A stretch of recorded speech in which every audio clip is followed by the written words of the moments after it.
pane nhau iri very concerning iri kunetsa mhuri yeZimbabwe panhau yekuti General Army Commander Anselm Msanyato anotaura masviko kuti the army and the military is now involving itself pamakuvhotewa kuchaitiwa munyika yeZimbabwe panhau dzepolitics achiti ZANU-PF icharamba ichitongwa kusvika nokusingaperi. Sabira mashoko abada nyika muzana naso kuti subscribe like kuti na on the bell icon. Ndotoona kuti unyange mutungamiri wenyika akataura akati vese vachada kuprotest kana kuratidzira pa the SADC Summit avo vanhu ivovo vachachiona ndokuti vanhu vari responsible kuhandla those people vada kuviolate the unity kana the peace of the state aiwa varipo vanhu vachavadzikamisa. Toona kuti General Army Commander Anselm Msanyato vanhu vataura nezuro masviko kuti aiwa anyone anongoda kubvisa ZANU-PF haambokwanisi, inoda kuti ZANU-PF ichatongwa kusvika madhongi amera nyanga.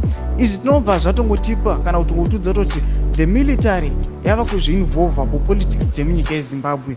Vanhu vanga vakatarisira kuti pa the SADC Summit nemahead of states pacha munyika yeZimbabwe they are going to protest, vacharatidzira, they are going to say their will with the SADC vachaudza kuti aiwa munyika yeZimbabwe tiri kufesa machallenges akadai kunyanya nhau dzema 2023 flood elections.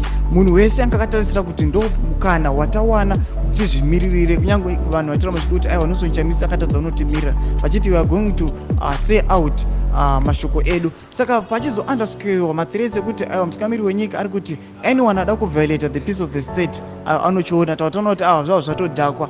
Muri Zimbabwe chipotudzei mafungiro enyu munoti kudii pamusoro peissue iyi iri kunyasa kuaffecta kuprotesta kana kuratidzira kwadai kuitwa vanhu pa the SADC Summit. Tudzei mafungiro enyu pinda comment section medu, musana no subscribe kulike, turn on the bell icon.